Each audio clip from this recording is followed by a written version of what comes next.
Good evening, everybody, and welcome to Matters of Faith, the radio show. Matters of Faith is a show designed to bring issues of interest to you, the listening and viewing audience, that will put a biblical perspective on everyday issues. I am your host, the Reverend Dr. J. Lauren Russell, and it is my job to engage you in stimulating dialogue that's inspiring, encouraging, and motivating, dialogue and conversations that will help you build your determination, your commitment, and your character, conversations that will help you keep the faith. Everyone born of God overcomes the world. This is the victory that has overcome the world, even our faith. 1 John chapter 5, verse 4. And now, ladies and gentlemen, brothers and sisters, without further ado, it is time for Matters of Faith, the radio show. It's Matters of Faith family. And now it's Monday, August 4th. It's 8 o'clock, and it's time for Matters of Faith, the radio show. I am your host and executive producer, Reverend Dr. J. Lauren Russell. And tonight we're talking about the topic and the article, Ears to Hear and Eyes to See.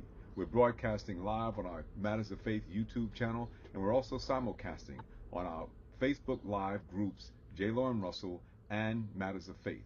And our very special guest this evening is Dr. Denise H. Turner. Please, ma'am, please, sir, you don't want to miss this tonight. Telephone and tell a friend. Dr. Denise H. Turner is with us on Matters of Faith, and we're talking about ears to hear and eyes to see. It's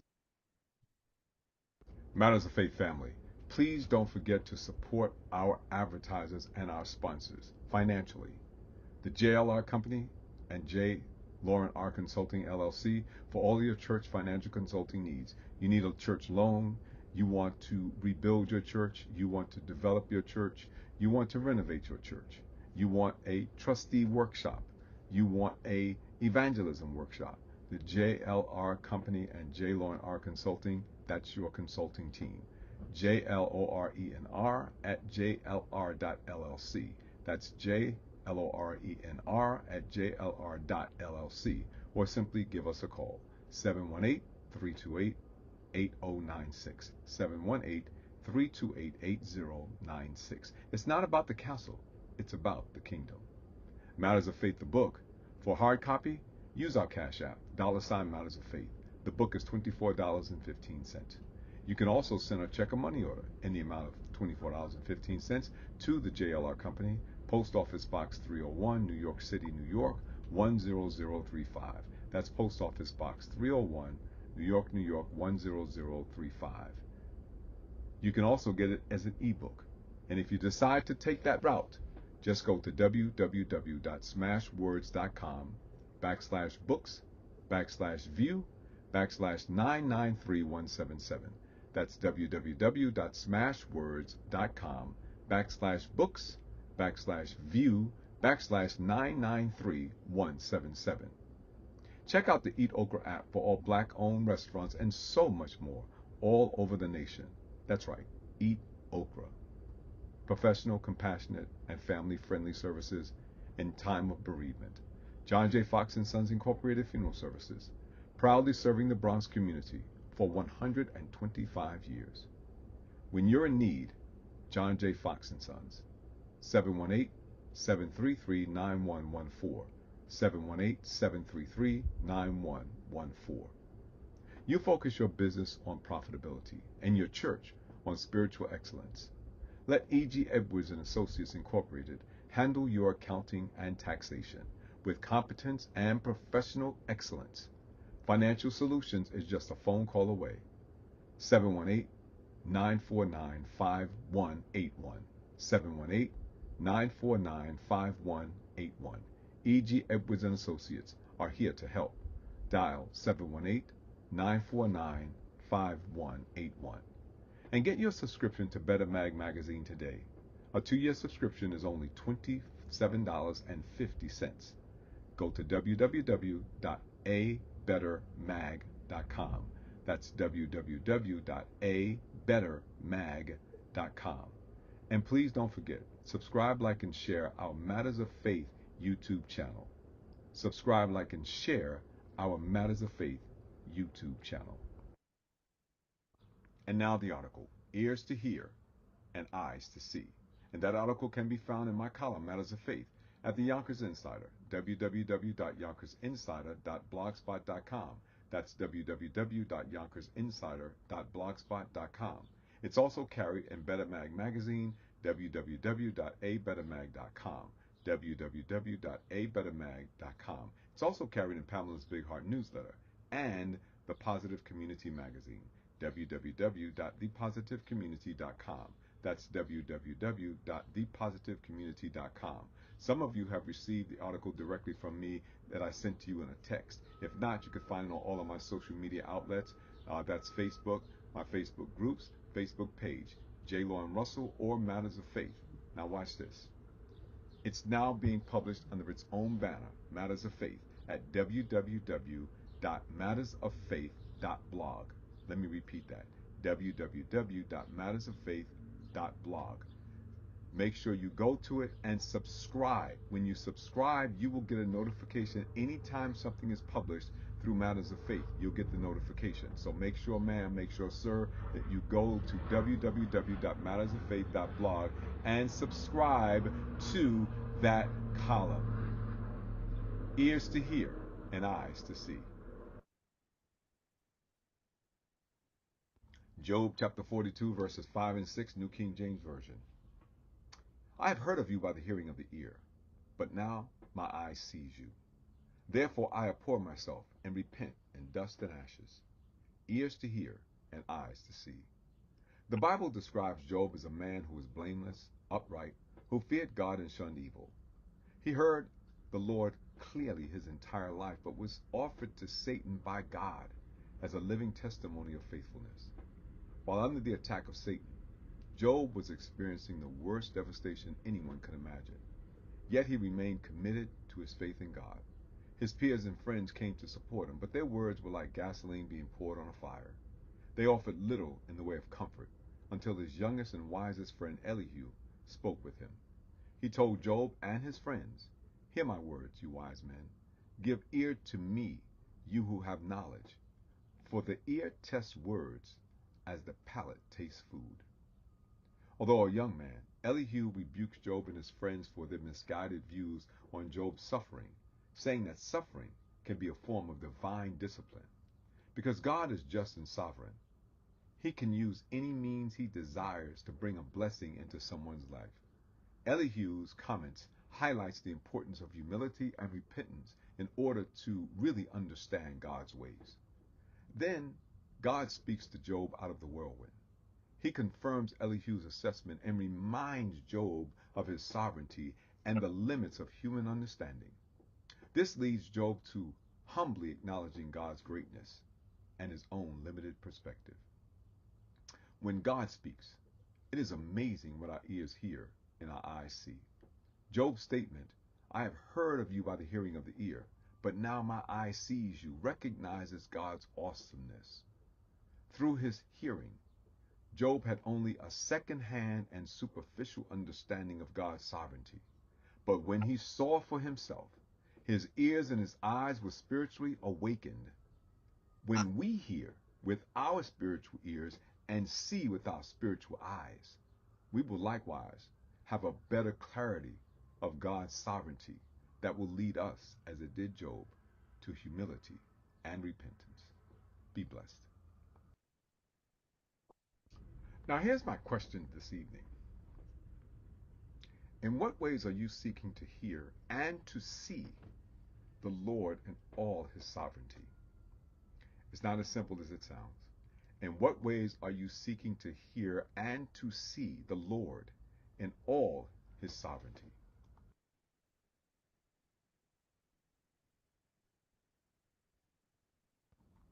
Dr. Denise H. Turner is a powerhouse of faith, resilience, and transformation. A trauma survivor and pastor's widow, she has overcome the heartbreak of losing her husband of almost 40 years, homelessness, narcissistic abuse, and even incarceration. Today, she uses her journey to empower others to heal, rise, and walk boldly in their God-given purpose. As the founder, CEO, and visionary of Triumphant Grace Enterprises, Dr. Denise equips individuals, ministries, and communities with trauma-informed strategies that transform pain into purpose. She is a sought-after keynote speaker, Christian educator, and coach, guiding audiences from surviving to thriving through faith and practical strategy. She has authored several books: Equipping, the resource for training Christian educators; Authentic Discipleship, equipping, cultivating, and nurturing followers of Christ; Rethinking Masculinity, from suppression to support and companion workbook. Co-authored that in June of 2025. Crowned in the Storm, a 21-day devotional workbook for women in leadership. Can you hear me? Strategies for emerge from the dark effects of trauma. She also leads her signature programs: Clarity Catalyst, helping faith-driven individuals transform pain into purpose. Before the break, trauma prevention and early recognition program. Reclaim your voice and rise, empowerment. Self, faith-based community for healing, and the Well Experience, leadership, discipleship, and spiritual growth intensives. Phoenix Path, the VIP group, high-touch mentorship and deep healing journey.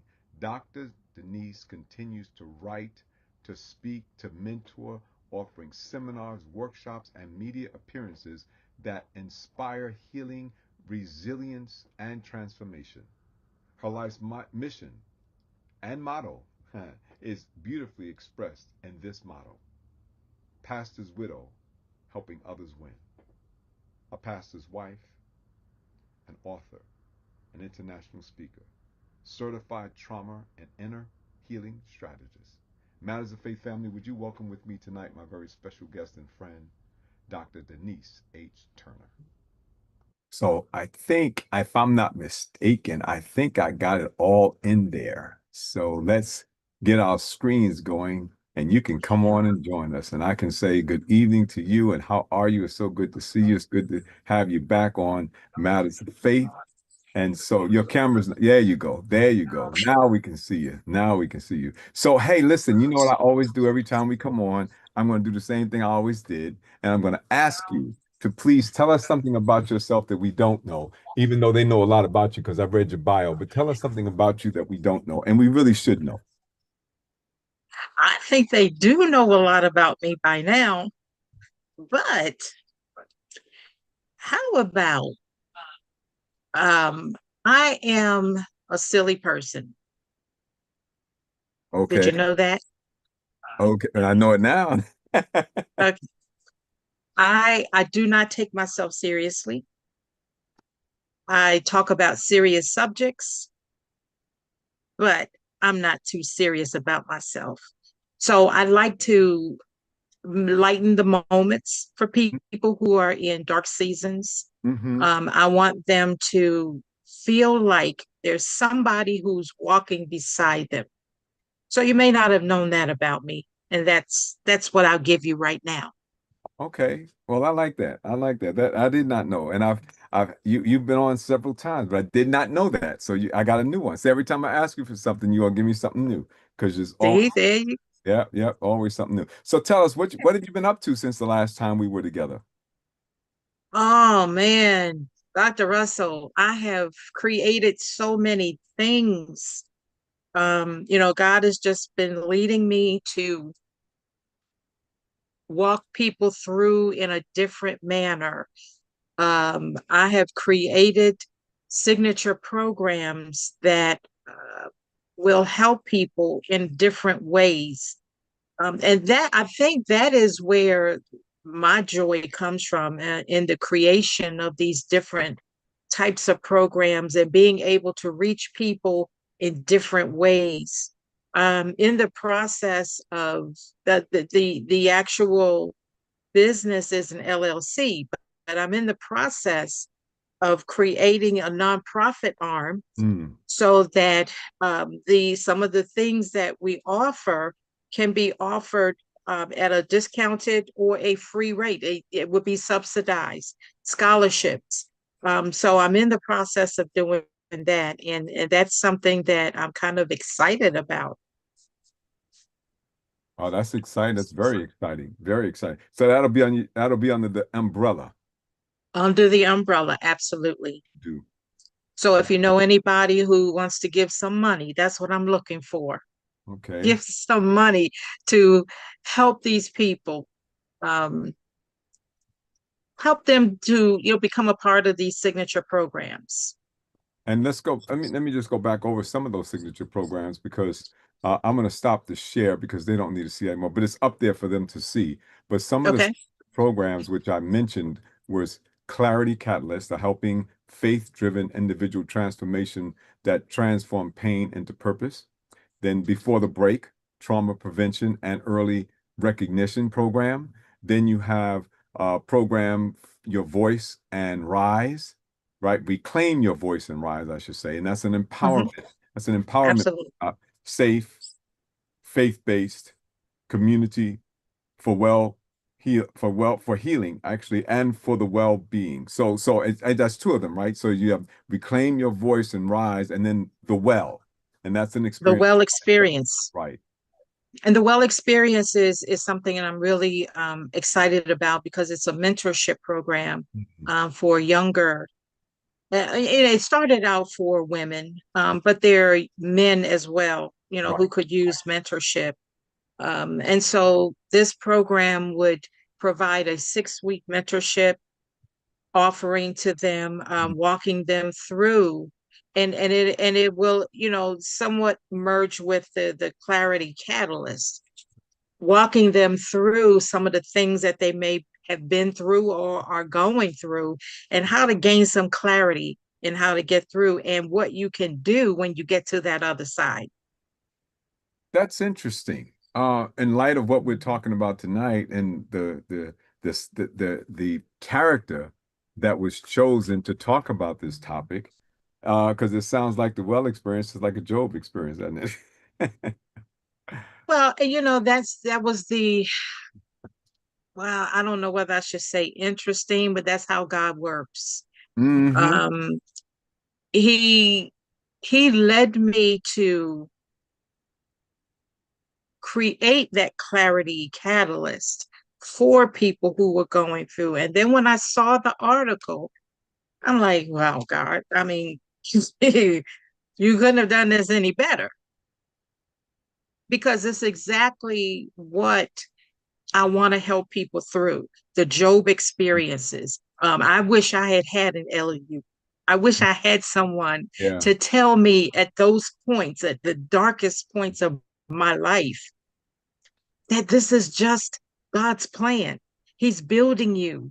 He's growing you. And to know that that deep pain can lead to deeper clarity. I wish I had somebody like that. I did not. Hmm. And if I had it, maybe I did, and it was not sticking then. Right. And I think that that's why I want to work with people, in a more expanded manner, Hmm. because sometimes we don't get it the first time. Right.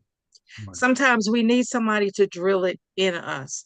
And so I wish I'd had an LEU experience. I wish I had an LEU who could talk to me and Hmm. tell me, you can make it to the other side. And this is for a reason. You are going to gain your spiritual eyes and your spiritual ears through these experiences. Yeah. Isn't it amazing how the Lord uses those things in ways that we could never imagine because while we're in it and we're going through it, we can't see the light at the end of the tunnel. And we No, think, why, Lord? Why? I mean, this is just so much. I mean, I can't take it. I was talking to someone that, they had a death they had a couple of deaths in the family. They got sick. I mean, just like a plethora of things, one after another, like a domino, everything's just falling at the same time. But right. then, and I said, but it's happening because you're going through. That's right. You're not stuck. You're going through. You're going to get out of this. But you just need to know that it's not here to stay. It came to pass. But Dr. Russell, don't we, when we're in these things, don't we feel like we're the only person going through these Absolutely. things Yeah. or sitting in these things, and we can't see the light at the end of the tunnel? because of the feelings and the emotions that we're experiencing while we're in there. And Yes. so it's really hard to look forward. And I always tell people you got to change your perspective, because you're not going through it because you're a bad person, or God is punishing you for any reason, but He's building you. He's building you. And so you have to change your perspective and understand that once you get through, that is going to be your clarity. That's going to be your healing and your breakthrough. But Yes. it's hard to see it when you're sitting in it. It really is. It is. It And is. I've been there. Right. I've been there. So I can tell people, I know Hmm. it's very hard to see through to that light at the end of the tunnel Yeah. Well, some say it's hard to see the forest when you're surrounded when by, the trees. right. I get it. Everywhere you look, it's like I can't get out of this. Every time I turn around, it seems like I make 2 steps forward, I get pushed 3 steps back, 4 steps back, 5 steps back. And I started the race, 10 paces behind. And so I'm just feeling this thing. I'm just feeling this thing. And I don't know what I'm going to do at this time. I don't know. It's almost like I just want to just throw my hat in and just give up, just quit, Right. just quit. Well, and listen, and I've been there. Hmm. And that's something else that I love to be transparent with people. Mhm. I didn't come out like this. I've been there where I just told God, take me home, or take me wherever you wanted to. I didn't really care. I just did not want to be here. So I've been there. I wanted to throw in the towel. And it was only God who Mm. said, I still have work for you to do. Yeah, yeah. And I told him one day I went to sleep. Um, I don't know, really, I really don't know what I expected. But when I woke up the next morning, I'm like, God, you remember I said I didn't want to be here, and I'm still here. Mm, And that's when I heard I have work for you to do. mm, So I don't ever want somebody to think that um, you've not been where I am, or you've never felt what I feel. Circumstances may be different, but those residual emotions remain the same. mm, hmm. I was thinking about that. Thinking about, what we go through. And I don't think anybody's exempt from this, from going through trials, tribulations, and situations, circumstances. Everybody goes through it. There's differently because people have different experiences. And Sure. then I recall once I went to speak at a drug rehabilitation inpatient facility. And one of my friends was there, and he got me an invitation to come in and speak. And so I was speaking. One of the guys said, "Man, why are you speaking? You don't know nothing about where we are. You've never been where we are. You know." And I said, "Really?" I said, "So you know my life story. Why don't you go ahead and tell it?"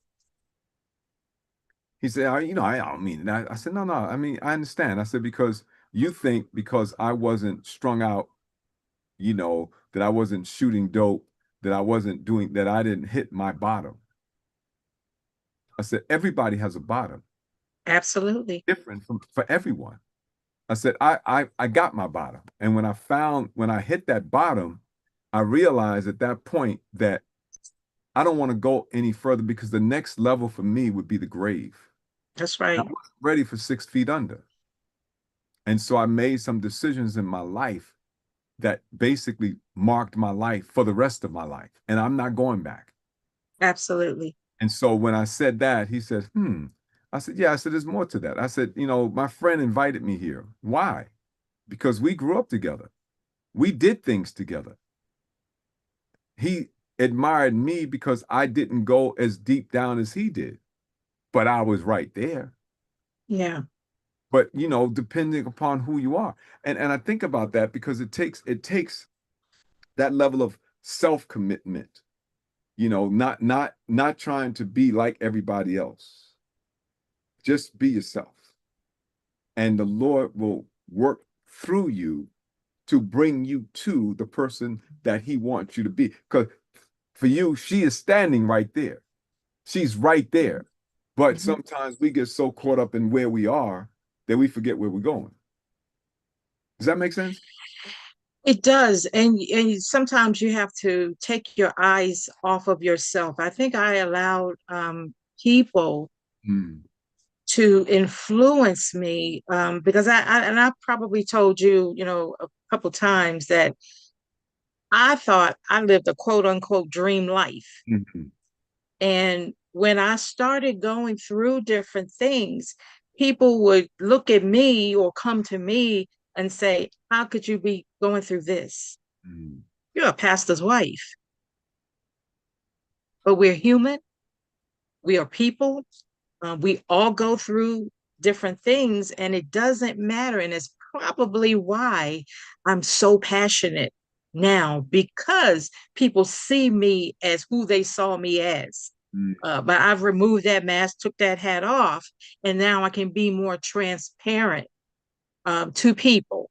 So yeah, you're right. It doesn't matter what you go through, you're still going through those same emotions, those same feelings, and those same things. And you're sitting right beside someone else who may have different circumstances, but you're right there with them, Right there with, right there with him.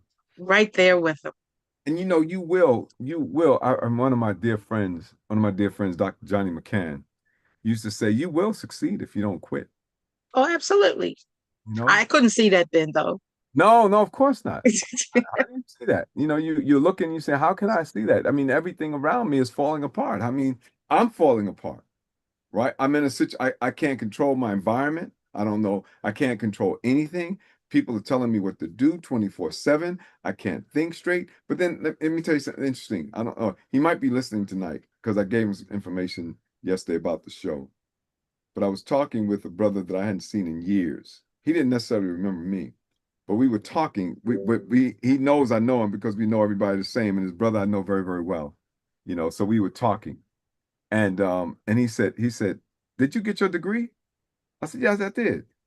And so he said something that was kind of unusual for me to hear. He said, "Did you get it while you were out here, or did you Mm, you were incarcerated?" mm. I said, "I've never been incarcerated." He said, "And you got your degree out here?" He said, "Man," he said, "I was too distracted out here to do Yeah, any kind of concentrating. I couldn't concentrate on anything. yeah. When I went there, I had time to focus on me." Now, isn't that something? Here you are, right? You're in a place Mm. where everybody would say this is the worst place you could possibly be, which is incarcerated, in jail, not having any quote unquote physical freedom, but it's where he had his greatest freedom. Had focus. Yep. Because out here, he was imprisoned in the prison called the community, society, and he couldn't get out. So it Wow, took something to take him away from all of this and just kind of calm him down, and he could focus and concentrate and get his degree. that's something. Yes. And see, it's not as unusual as some might think. It's not. Mm, right. Because in life out here in this world where we live, you're constantly trying to keep up with everything that's happening. You know that old soap opera, As the World Turns? That- Yeah, And it just kept turning. It just turn keeps, it and turn it. and you Yeah, trying to keep up. You're like that hamster on that hamster wheel, and you just trying to keep up. And sometimes you're not going anywhere, but you're true. all this energy, and then Absolutely true. somebody manually, physically takes you off of the hamster wheel and puts your feet on ground. And you finally realize that you can actually run and make some progress in life. Yeah, Amazing discoveries from absolutely. simple things. Well, you know where that amazing discovery comes from, right? That spiritual eyesight. Oh, absolutely. See, because and Job said it well. Job said, "I heard of you with my ear." So I knew about you, and I thought I was walking in the way. I thought I was doing everything I was supposed. I thought that until I actually saw you for myself. Right. Now I abhor, I hate myself because I was not even aware of how blind I was. And I repent in sackcloth and ashes. And I was telling folks I was in my service yesterday, I said, you know what sackcloth is? So now Mhm. I grew up in New York City and I'm of that generation where we used to put garbage, like we had garbage, a superintendent used to come and get the garbage from your apartment. And he would put it in an old burlap bag, big old burlap bag, and he would carry that thing downstairs, to the basement. Big burlap bag that, it itches you because it's all scratchy. Yeah. But they put on, that's what he put on. And then he threw ashes on himself, and as a show of complete humility. Yeah. And Mhm. that's what he said he felt. He said, I felt so badly that I just repented in sackcloth and ashes. Just forgive me for my ignorance. It's amazing. And you notice that I think I think my mother was in church when I was born. So I've been in church all my life. Um, but I knew of God. Right, I right. heard about God. I heard testimonies. I heard things that he could do, Mm, but I didn't know him. I had not mm, experienced him. And it was only and I mean, even through being a pastor's wife. I mean, it was just a constant movement from the time I was born in church, through that time. So even being a pastor's wife, I was the best person I could be. I wanted to help people. I wanted to be a role model for people. right, right. But did I really know God? Had I experienced God? And it wasn't until Mm, I truly experienced the things that he could do. And, the very first thing that I know he did, and I knew it for myself because there was no way I could have done it in mm, my own strength. There was no way I could have done it. So I knew it was him. But I'm like, okay, all right, God, is that you? right, right, right, right. But when it kept happening over and over and over Mm, again, that's when you experience him right, right, right, right. and then truly know who he is, what his promises are, and what he can do. Now, I want to dovetail off that. Okay.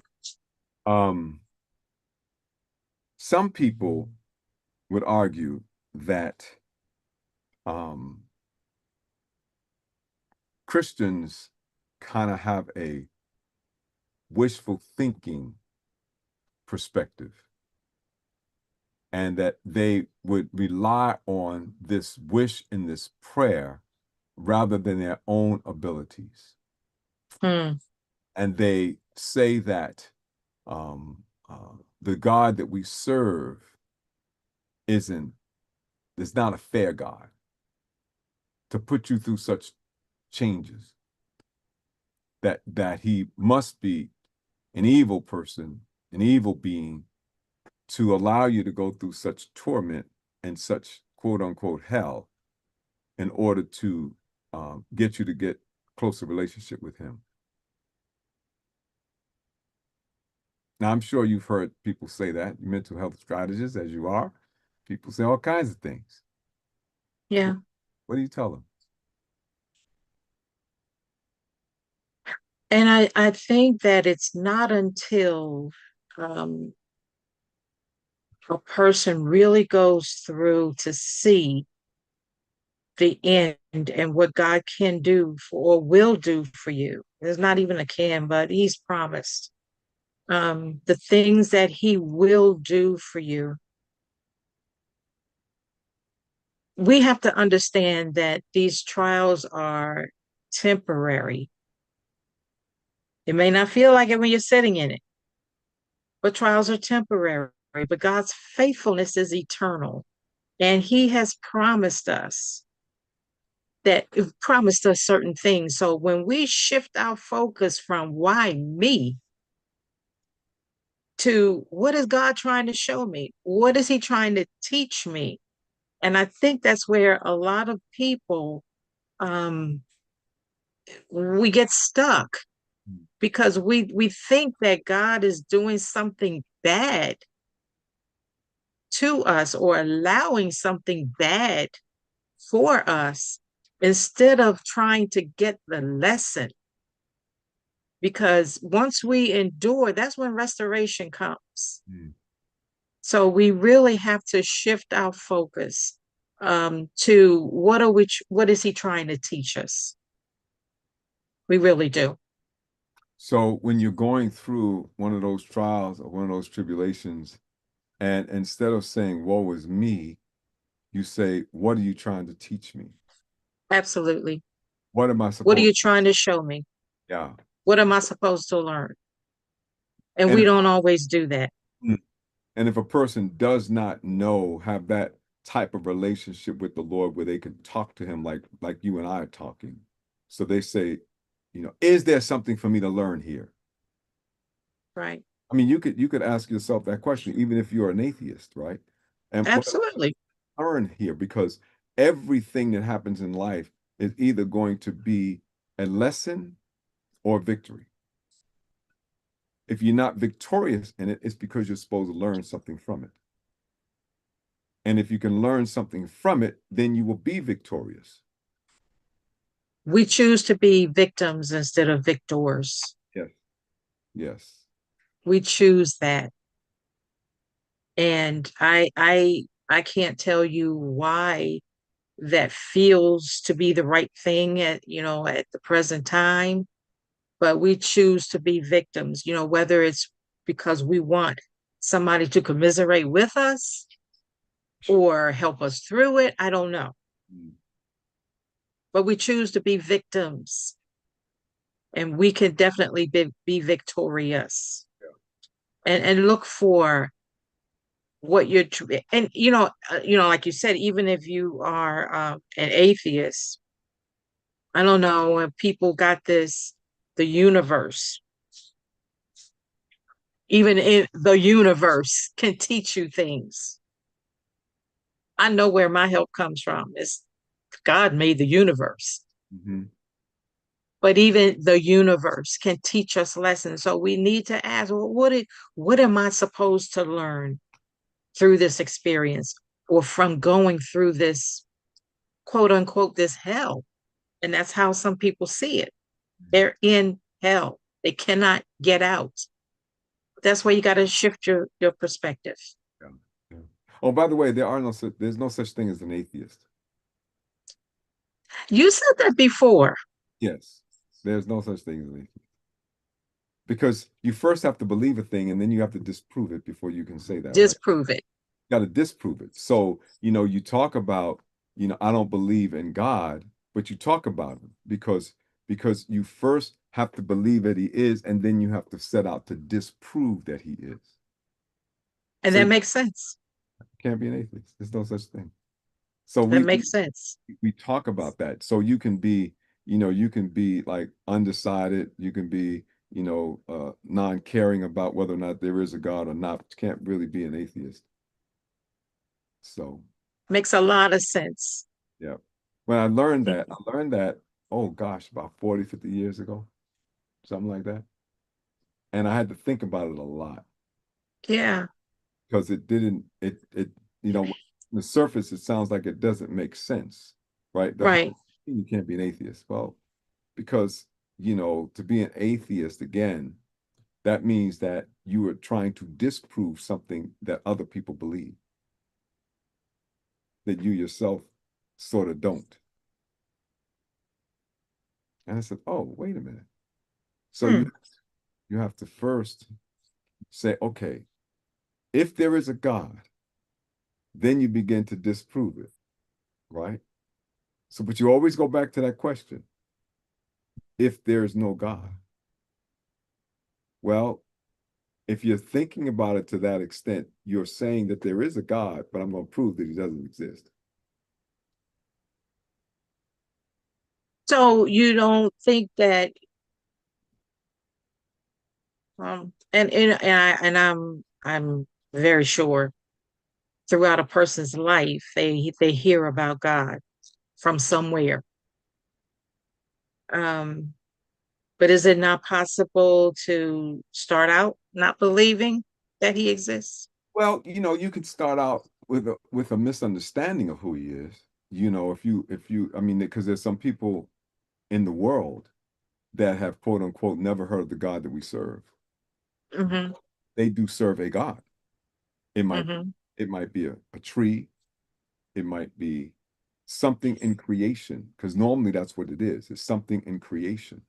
Or people will say, well, just be a good person. Yeah. Well, that's virtually almost impossible for us because we're born evil. You Hmm. Hmm. have to teach a child how to be mean. You're Yeah, born in sin, yeah. right? You have to teach them that. They know that. But once you show them how to share and how to be kind and how to love people, that goes counter to all that instinctively we are. But once you do it a couple of times, you say, this feels real good because the Lord really wants us to be loving and kind and generous and all of that. But Right. we instinctively go the opposite direction. Instinctively. That's just who we are. But once we get a taste, you know what the Bible says? Oh, taste and see.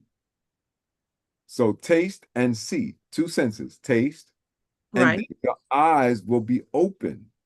Right. Right? What did Satan tell Eve in the Garden of Eden in that story? You won't Mm. surely die. He Right. knows you're going to be like him. And it was good to her sight. It looked good. So she took it, Yeah, gave it to her mate, and they ate together, that's right. both of Yeah, them. y'all been blaming us ever since. Right. Both of them. But he was worse. He was worse because had he been doing his job, That's right. he would have never been tempted. What's his job? Before God gave Adam Eve, he gave him a job. That's right. And he told him when he gave him Eve, you take care of, you protect her.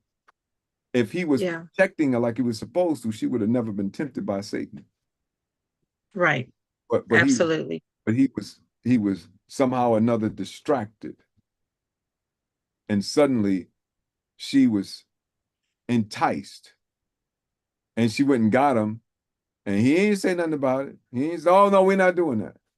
We ain't doing that. Come on, get your stuff. We're going, we're getting out of here. He said, oh yeah, it does look good.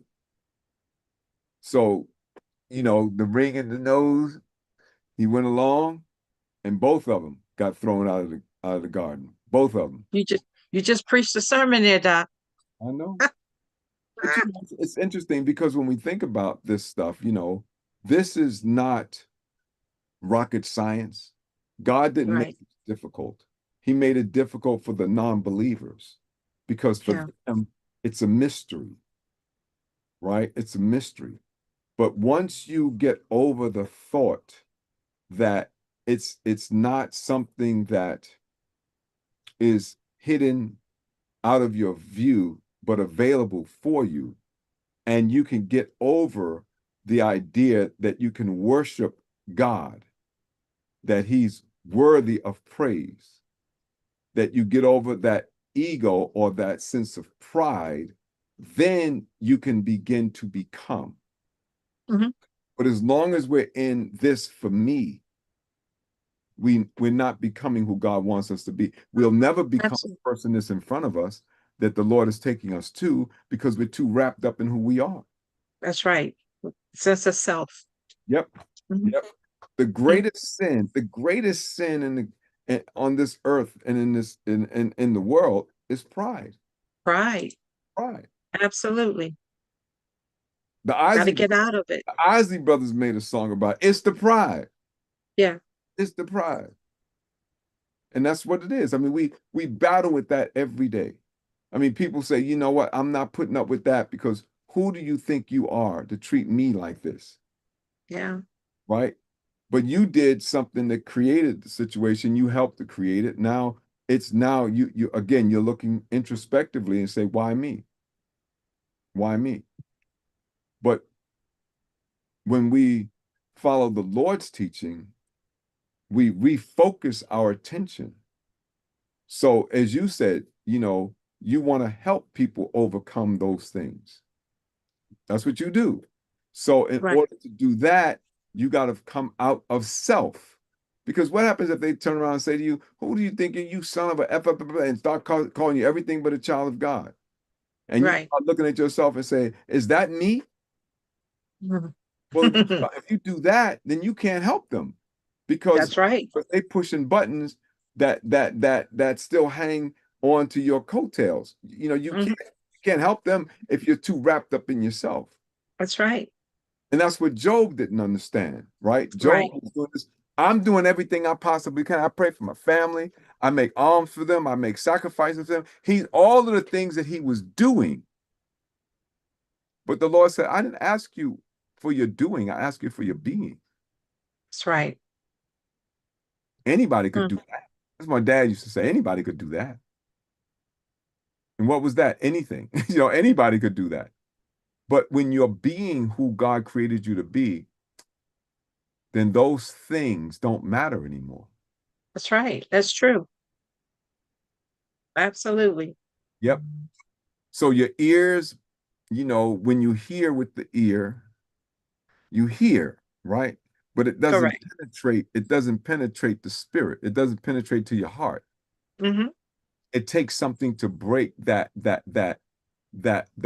sometimes impenetrable wall that we have that protects our hearts from opening up. And you used the word transparency, and that's what it becomes, right? How transparent can you be for real? Can you Wow. be true to yourself? Well, a lot of people don't, for whatever reason, they don't want to be that transparent. Mhm. Um, and I always think, how can I really help anybody if Yeah, I'm not transparent? yep, yep. I think Michael Jackson had a good line there. You're a I'm man in the starting, mirror. I'm starting with the man in the. Yeah, yeah, and I'm that's who you asking have to him to start with. change. I'm asking him to change his ways. Change. That's right. No message could have Absolutely. been any clearer. If you want to make the world a better place, take a look at yourself and make the change. Make that change. Absolutely. Take the focus off of you. Got to do it. Got to do it. And see, it's interesting. The message comes from all over, right? It comes from the secular world. It comes from Elihu. It comes Yeah, even from Bildad and the others. It comes from them, but you don't hear it because you don't know what God's voice sounds like. yeah. Well, and that's where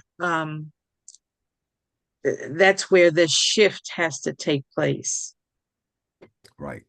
When you're hearing something, that's just intellectual understanding. But do you really understand it through your spiritual ears?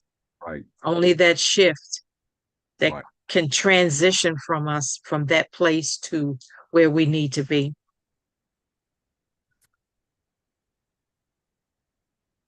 Somebody asked me once, what's your what's your mission in life?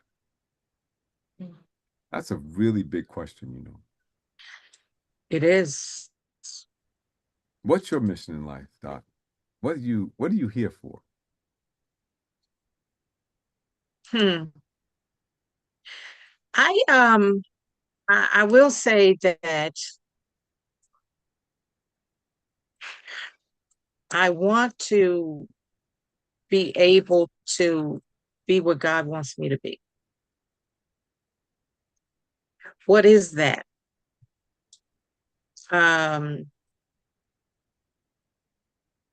does he want me to help people? Does he want me to,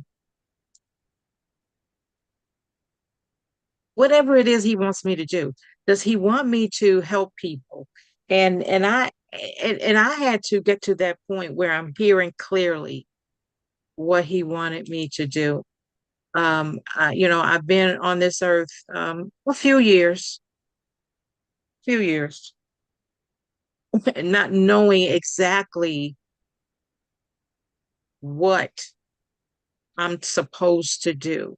Felt Mm, comfortable in the position that I was in, but what is my actual true purpose? mm, And I believe that I went through everything that I went through, all of my life's disruptions, mm.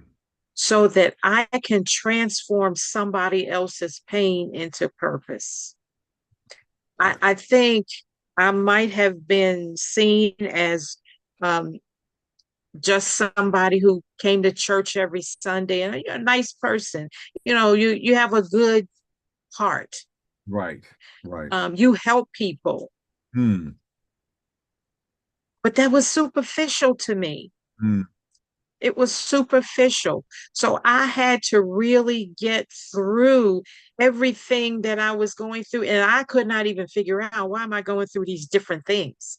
They were so different, but they were all painful and they were disruptions to life. And so I want to help people. I believe I am here to help people to get out of the pain and still reclaim their voices. Because a lot of times, the things that we go through, we lose who we are, mm, we mm. lose our voices. And so when we transform that pain into purpose, we can reclaim our voices so Right. that we can help somebody else. My whole goal my whole goal in getting myself out of these situations. So I didn't get myself out, God got me out. But Mm, to get through those situations was so that I could help somebody else. right. Yeah, it It wasn't. wasn't all for me. Yeah, yeah. That's the most interesting thing, right? Absolutely. It wasn't for you. Was not for me. It was not for you. It was, all of the things that happened to you in your life were there to make you stronger and to set your directional course because there was something that he wants you to share with others, but you wouldn't have been able to share it unless you went through this. This. I wouldn't have been able to share it. I don't even know if I would want to share it. Hmm. I don't know. I think my full focus was just on being a good person. If somebody else was going through something, um, do you need some money? Do you need some food? Right. You Right. want me to help to get you in a shelter? Hmm. But once I complete those things, then what? What Yeah. happens to that person? Yeah. So my purpose is to help them, not just to help them through it, but for them to reclaim their voices so they can then turn around and help somebody else. That's the only way that we are going to heal as a society, in helping other people and gaining that clarity that we need to Mhm. help somebody else. I needed clarity.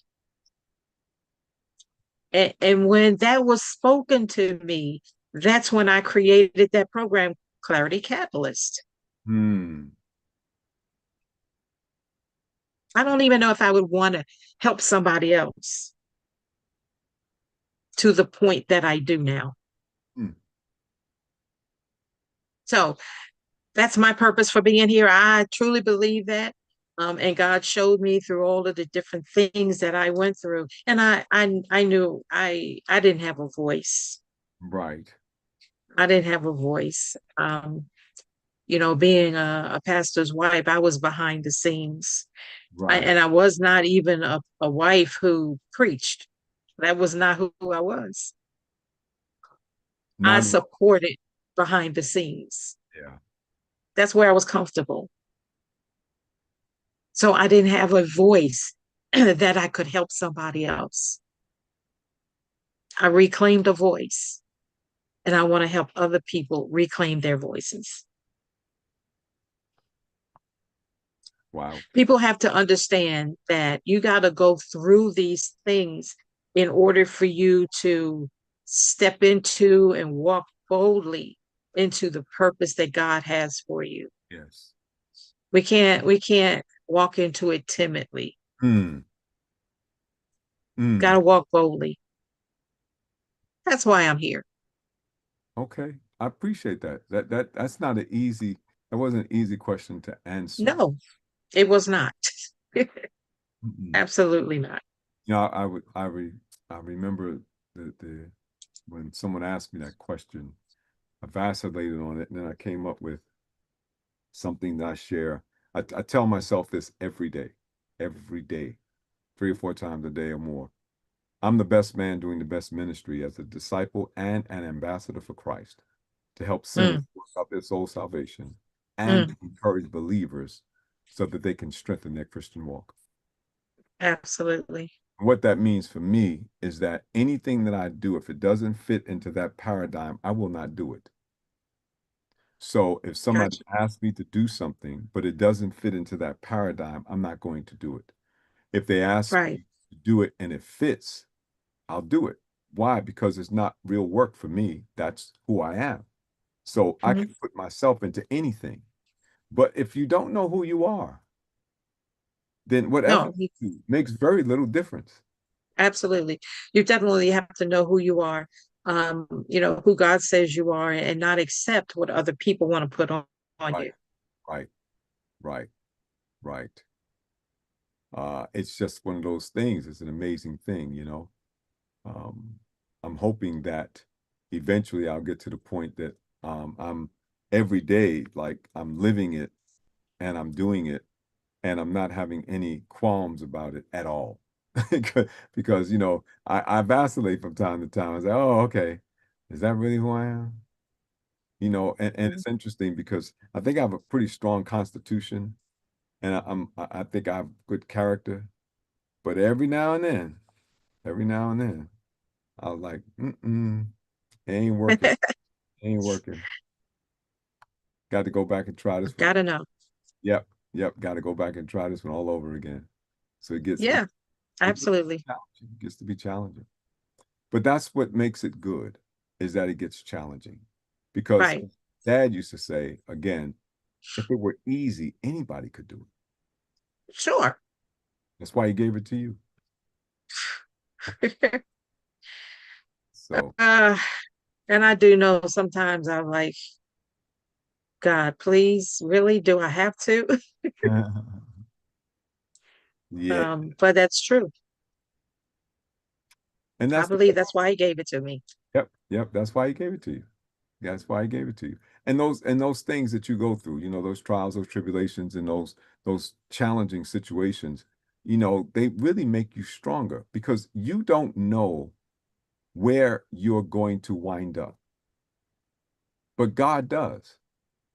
And he's Sure. equipping you for that. He's equipping you for that time and that space.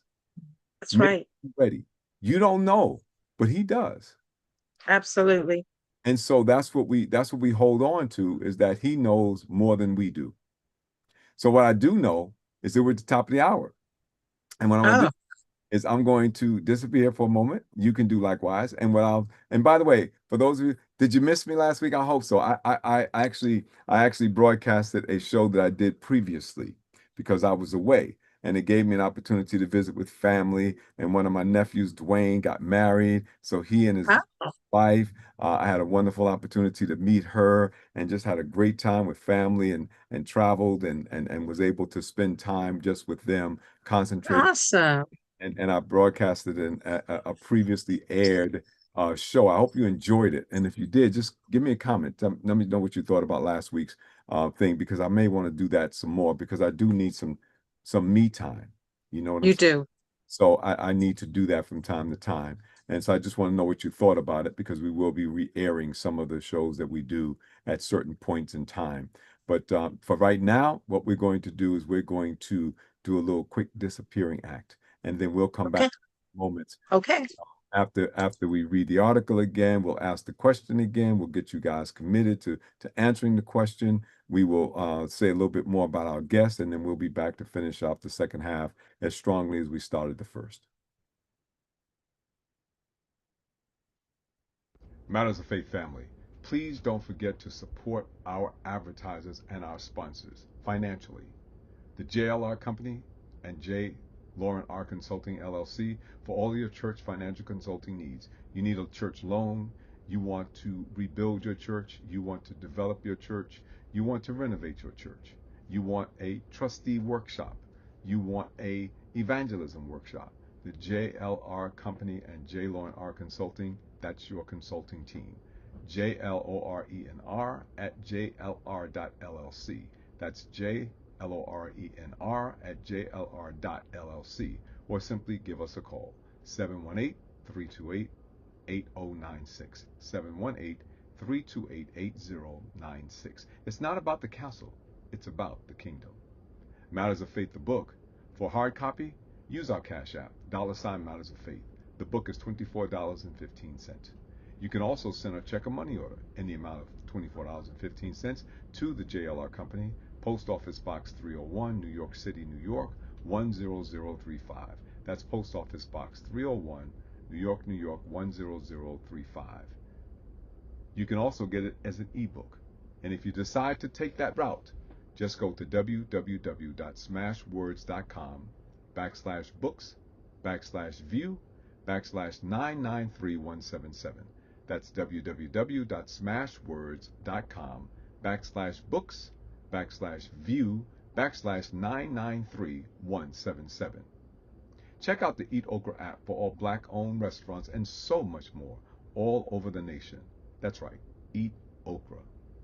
Professional, compassionate, and family-friendly services in time of bereavement. John J. Fox & Sons Incorporated Funeral Services, proudly serving the Bronx community for 125 years. When you're in need, John J. Fox & Sons, 718-733-9114, 718-733-9114. You focus your business on profitability and your church on spiritual excellence. Let E.G. Edwards and Associates Incorporated handle your accounting and taxation with competence and professional excellence. Financial Solutions is just a phone call away. 718-949-5181. 718-949-5181. E.G. Edwards and Associates are here to help. Dial 718-949-5181. And get your subscription to Better Mag magazine today. A 2-year subscription is only $27.50. Go to www.abettermag.com. That's www.abettermag.com. And please don't forget, subscribe, like, and share our Matters of Faith YouTube channel. Subscribe, like, and share our Matters of Faith YouTube channel. Now, just before we go to the next space, I want to say something to you, make a disclaimer. Cash App closed my account, so I can no longer use Cash App to receive monies for the book or anything else. So don't use that menu. If you wanted to purchase a book, just reach out to me either by phone, you have my telephone number there, or the email address jlorenr@jlr.llc, and we'll make arrangements to make payments through that method until I share my Zelle with you. But let's do it that way, please, ma'am, please, sir. I don't know why they stopped it, but I understand I'm not the only one that they did it to. So just bear that in mind, okay? Thank you. And we will now go back to our previously scheduled announcements and other communications. How's that? That's good? Good. That's what we'll do. Hold on for 1 second. I want to get this right. Just give me 1 second. I popped something up on the screen that I didn't need to have there, so I'm going to get rid of it. There we go. Now I'm back to like I'm supposed to be. Thank you. And now the article, Ears to Hear and Eyes to See. And that article can be found in my column, Matters of Faith, at the Yonkers Insider, www.yonkersinsider.blogspot.com. That's www.yonkersinsider.blogspot.com. It's also carried in Better Mag Magazine, www.abettermag.com, www.abettermag.com. It's also carried in Pamela's Big Heart newsletter and the Positive Community Magazine, www.thepositivecommunity.com. That's www.thepositivecommunity.com. Some of you have received the article directly from me that I sent to you in a text. If not, you can find it on all of my social media outlets. That's Facebook, my Facebook groups, Facebook page, J. Lauren Russell or Matters of Faith. Now watch this. It's now being published under its own banner, Matters of Faith, at www.mattersoffaith.blog. Let me repeat that, www.mattersoffaith.blog. Make sure you go to it and subscribe. When you subscribe, you will get a notification anytime something is published through Matters of Faith. You'll get the notification. So make sure, ma'am, make sure, sir, that you go to www.mattersoffaith.blog and subscribe to that column. Ears to hear and eyes to see. Job chapter 42, verses 5 and 6, New King James Version. I have heard of you by the hearing of the ear, but now my eye sees you. Therefore I abhor myself and repent in dust and ashes, ears to hear and eyes to see. The Bible describes Job as a man who was blameless, upright, who feared God and shunned evil. He heard the Lord clearly his entire life, but was offered to Satan by God as a living testimony of faithfulness. While under the attack of Satan, Job was experiencing the worst devastation anyone could imagine. Yet he remained committed to his faith in God. His peers and friends came to support him, but their words were like gasoline being poured on a fire. They offered little in the way of comfort until his youngest and wisest friend Elihu spoke with him. He told Job and his friends, "Hear my words, you wise men. Give ear to me, you who have knowledge. For the ear tests words as the palate tastes food." Although a young man, Elihu rebukes Job and his friends for their misguided views on Job's suffering, saying that suffering can be a form of divine discipline. Because God is just and sovereign, he can use any means he desires to bring a blessing into someone's life. Elihu's comments highlights the importance of humility and repentance in order to really understand God's ways.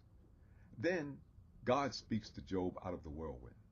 He confirms Elihu's assessment and reminds Job of his sovereignty and the limits of human understanding. This leads Job to humbly acknowledging God's greatness and his own limited perspective. When God speaks, it is amazing what our ears hear and our eyes see.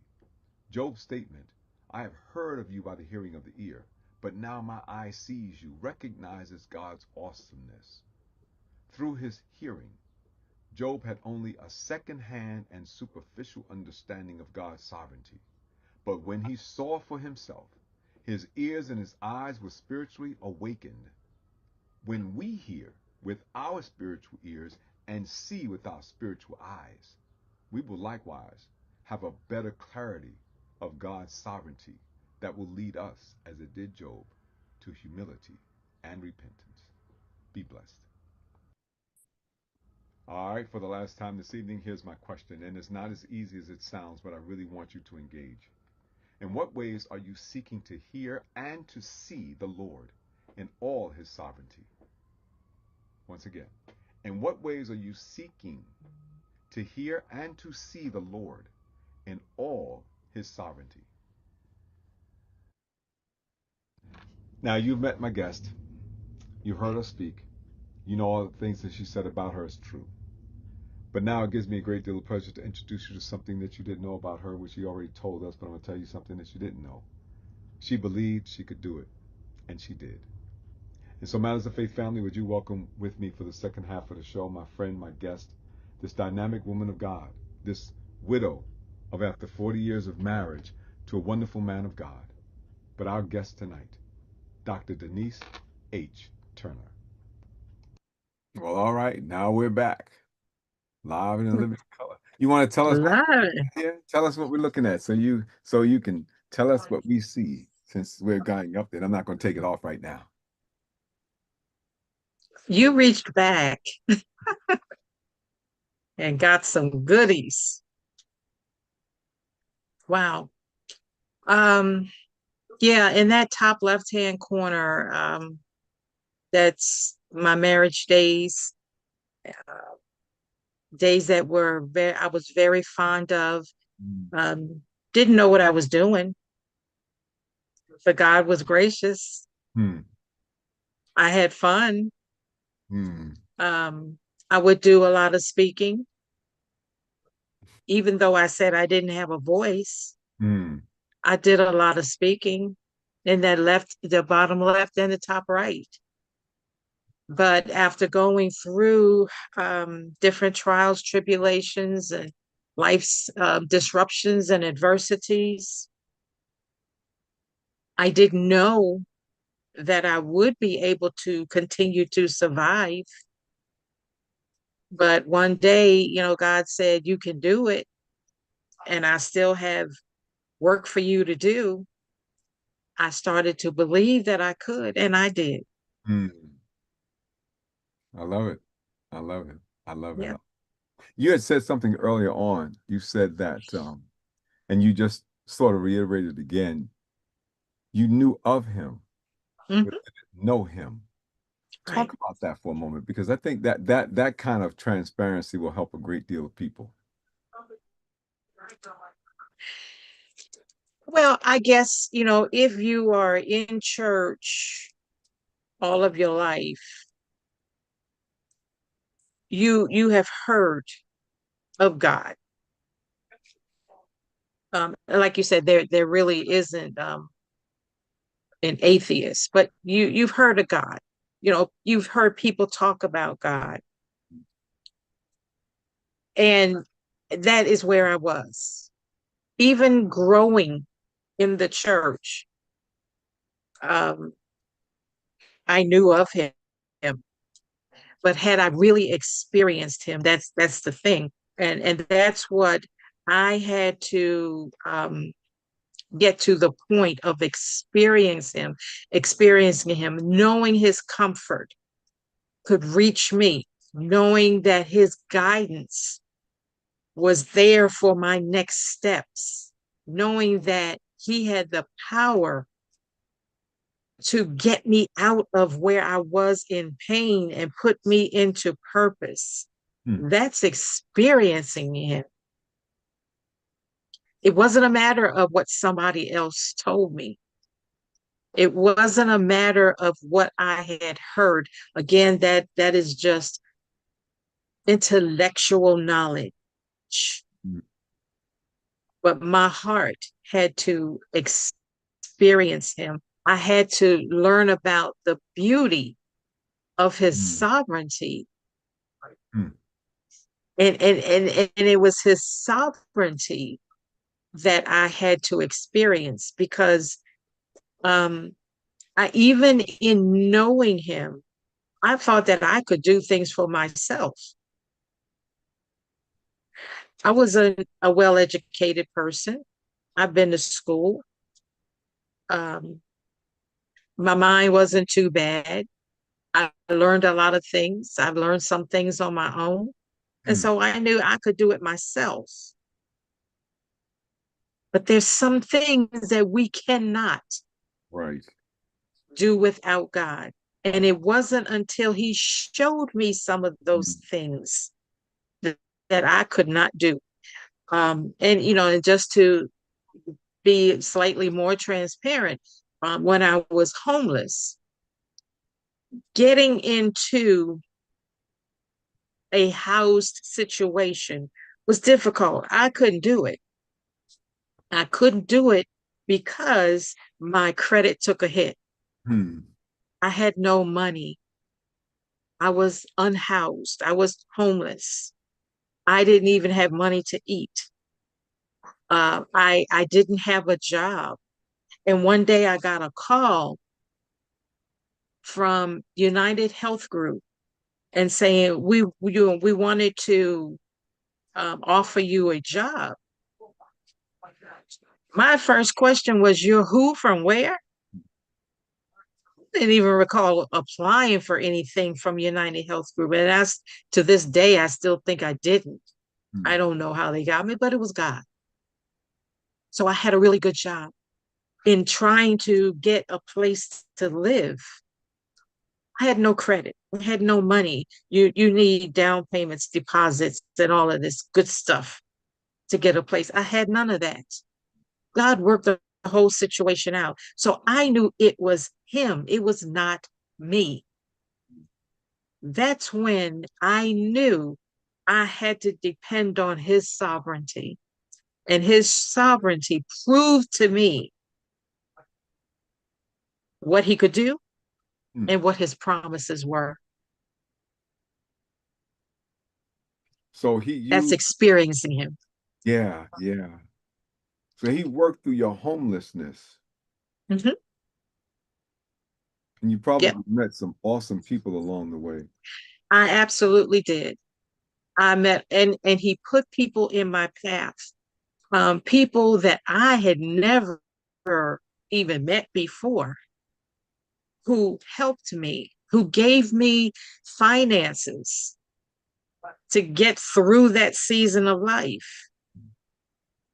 And it's actually, sometimes yeah, oh, God, what are you doing? There was a lady that I met during that time. That's where I first started the certification training in trauma. I've not heard from this lady in about 4 years. Mm. This lady texted me today and asked how I was doing. Mm. It's like some of the things that God does. I stand in awe. I stand in awe. So he put people in my path that would help me along the way. Um, he helped people that I had never met before to raise money to get me into an apartment. Mm. Um, when I was in an abusive relationship, and I always have to make sure I clarify that that was not my husband. That Right. was not my pastor husband. Mm. Mm. But I went into a subsequent abusive relationship, and that was based on the need that I have for intimacy and for love. I Mm. just needed somebody to love me. And so I was in that abusive relationship, and having the gun put to my head Wow. was nobody but God. Wow. Because at that point I was not even scared. And when the gun went to my head, the thing that I did was I called Jesus. Hmm. Nobody but God. When I went to jail, I've never, ever in my life been to jail, but that's where I was, only for a short time. But God allowed me to see that there were people there who were breaking down multiple times, who had been incarcerated multiple Mm. times. And he used me to speak into their lives. Mm. Now, I'm in the same place you are, but God used me to speak into somebody else's life. Yeah, actually, you weren't in the same place they were. Well, I was laying right Physically. beside them. Yeah, you were physically there, but you I weren't was pissed. Absolutely. Absolutely. And God allowed me to speak into their lives. there. Mm. So it was nothing but God, nothing but his grace that brought me through and then showed me I allowed you to go through these things for a reason. Right. Right. Now get to work. Now get to work.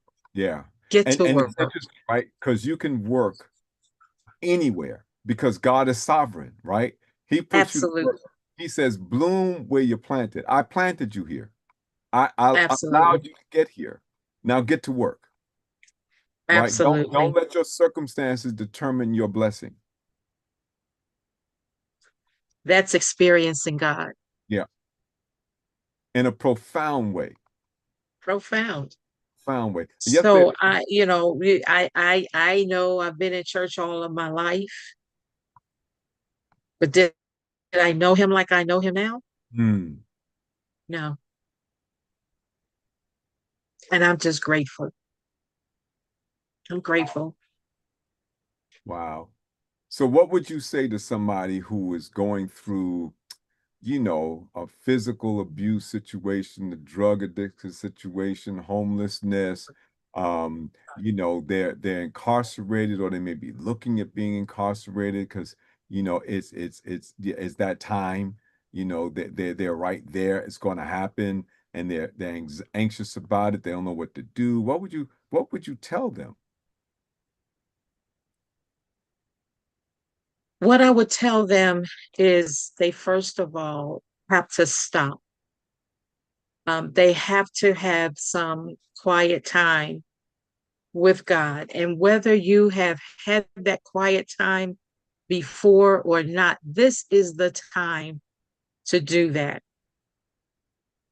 You have to remove distractions in your life, remove the internal noise that you hear, because you need to be able to hear God. And then you've got to pray for discernment and clarity. Mm. That is why I created Clarity Catalyst, because some people don't understand how they're supposed to hear, how Mm. they're supposed to know where to go and what to do next. Mm. You got to pray for clarity. Understand what God has for you and how he wants you to get there. I reflected on my past situations, and that later revealed God's plan for me, because I couldn't even see it when I was right in it. Mm. But as I started to reflect on these things, I saw how God brought me through. Mm. So I definitely advocate to slow down, pray for discernment, pray for clarity, because sometimes when we're going through these things, trauma clouds the way we see ourselves and the way we even see God. We don't even know who we are at that point. But Mm. the healing brings revelation, because then you understand I am not my pain. I am not the person you may think I am. And that spiritual sight helps people to step into that purpose after their suffering. And then the next time, things don't always happen, and we get over it, and that's the end of it.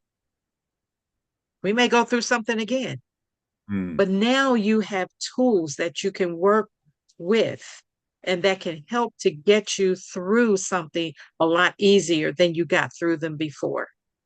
So he's equipping you for The whole the time. next storm, because it's coming.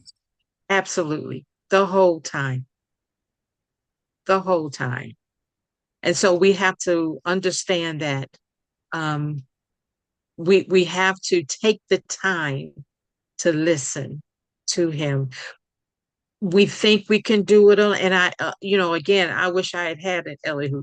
I wish I had somebody to tell me, this is why you're going through it, Mm. and this is what you need to do. So we need to stop. We need to have, I always ask people to, before you go to bed at night, just stop, pause, 5 minutes of stillness, listen, ask God, open my eyes, open my ears. And then I like for them to journal, because sometimes we'll forget Mm. things that we've gone through. Mm. We don't remember, those things. So I ask them to journal at least for 7 days. Journal what your emotions are. Journal what has happened in your life, because sometimes you don't see some of the things that God is doing, and sometimes it comes in stages. Um, Somebody had told me a while ago, well, if God just gave you everything at one time, you wouldn't have been able to handle it. Nope. Nope. Just like telling you to drink the ocean, right? Eh, Like, Right. Break the And holes so in it.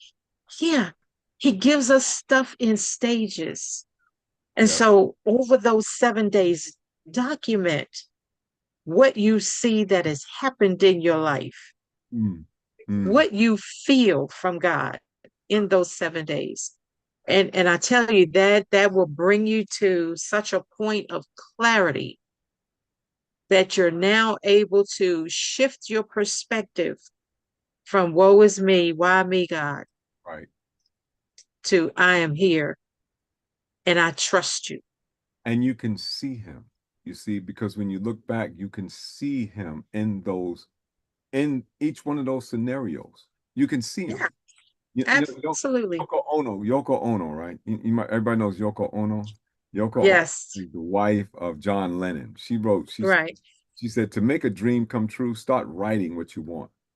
right. You'll be surprised what your mind actually knows exactly what you want.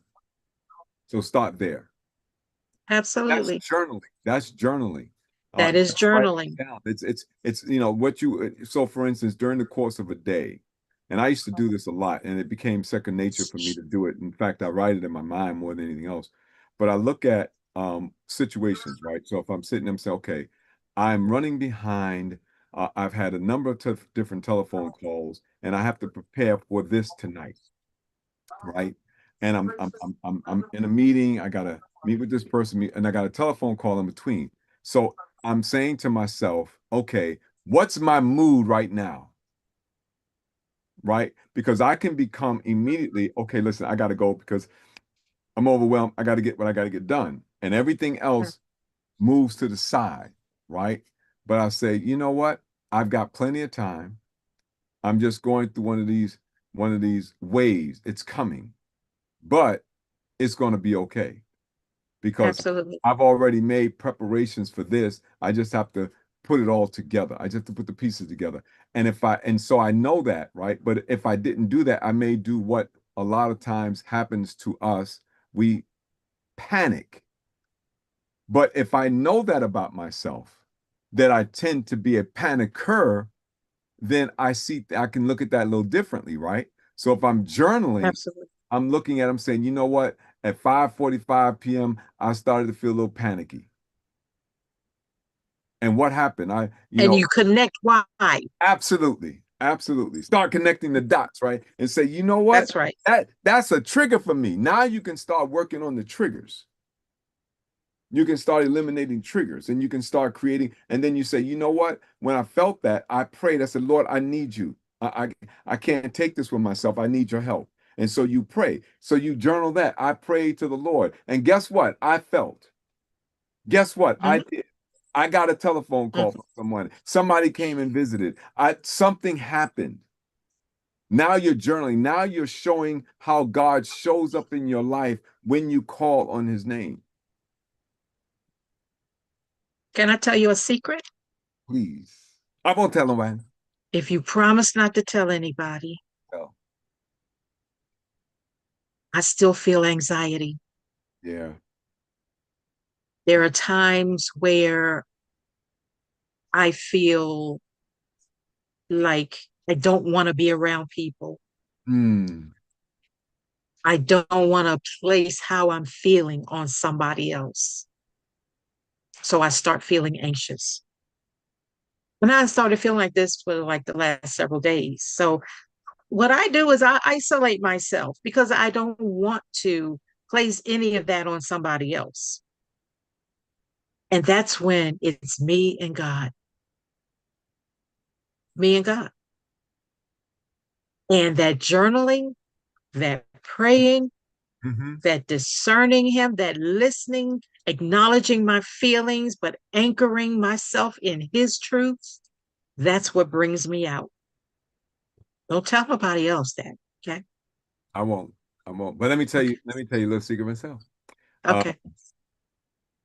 when I was in sales, when I started in sales, one thing I noticed is that I couldn't sell, and I sold life insurance when I was anxious, when I was panicky, and all those other emotions were going on. So what I started to do I started to not journal, but I drew a graph, right? From like 8 o'clock in the morning to 9 o'clock at night. And on the graph, if I felt good, it would be a 10. If I felt bad, it'd be a 5, 4, 3. If I felt panicky and all that kind of stuff. And I created a graph. And I did this for about a month. And I recognized that there were certain times of the day that I was more vulnerable than other times. Yes. There were certain times of the week where I was at a emotional low. And at those times, I did not make telephone calls and I scheduled no appointments. Absolutely. Because I was not going to be effective. So when I did it for the month, I actually developed a understanding of how my emotions worked. And so I started to see people when I felt good. That's right. I could help them. And I became the #1 salesperson in my office. There you go.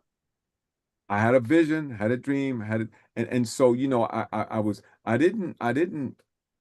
in a relationship with the Lord, like you said. I knew him, I knew of him, but I didn't know him. Been baptized, Right. All of that. I was going to church, but I didn't have that kind of deep relationship with him. I had to, right. I created and developed. I got that deep relationship with him when I literally quit that job and went and opened another agency. And I was maligned in that first job, and I was doing really, really well. I was a manager. I was doing really well, but I thought I was thrown under the bus, and I walked out. I literally walked out. Started a new office. I was petrified, and I started doing something that one of my agents, because I brought a few people with me, said to me, "Do you know what you're doing?" I said, "Nope, but I got to do it."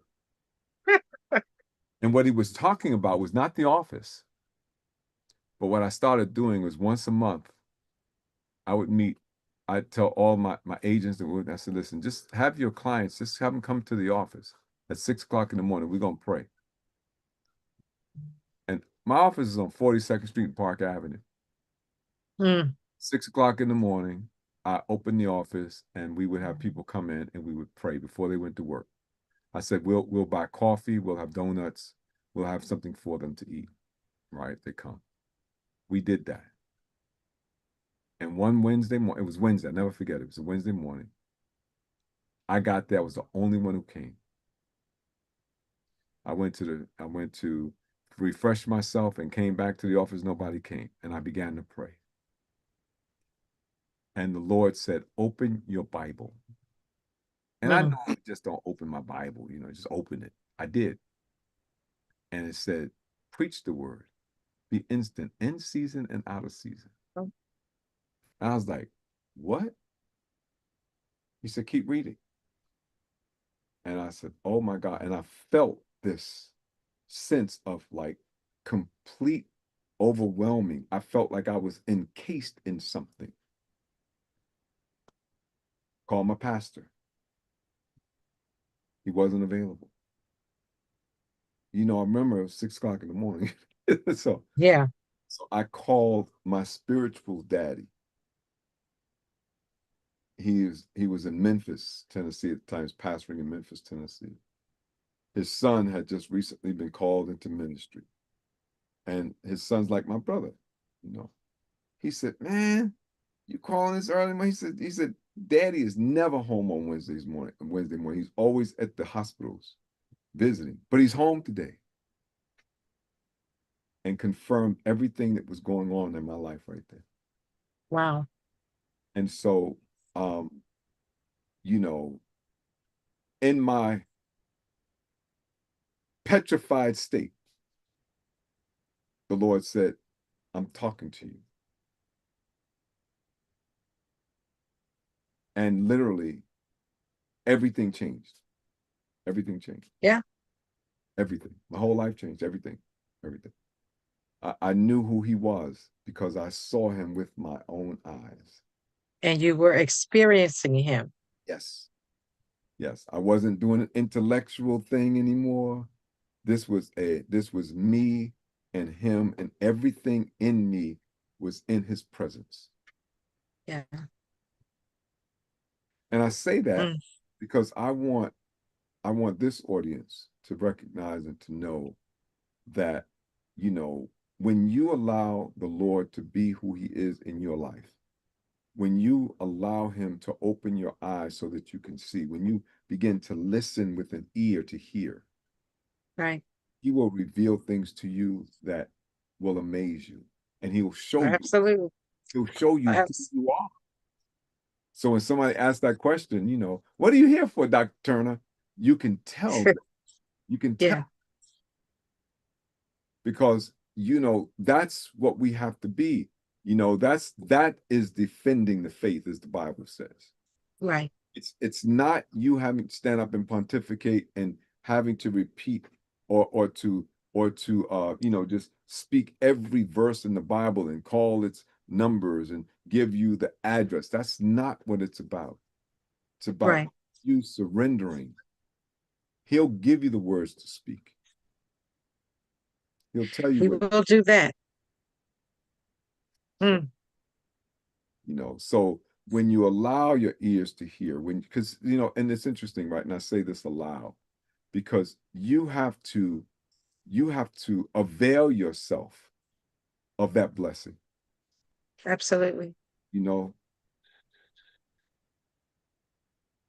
You have, and to avail yourself, you have to want to. Your heart has to be open, ready, and prepared for it. Because when I said that I didn't want to stay here, I wasn't open. I wasn't open. yeah.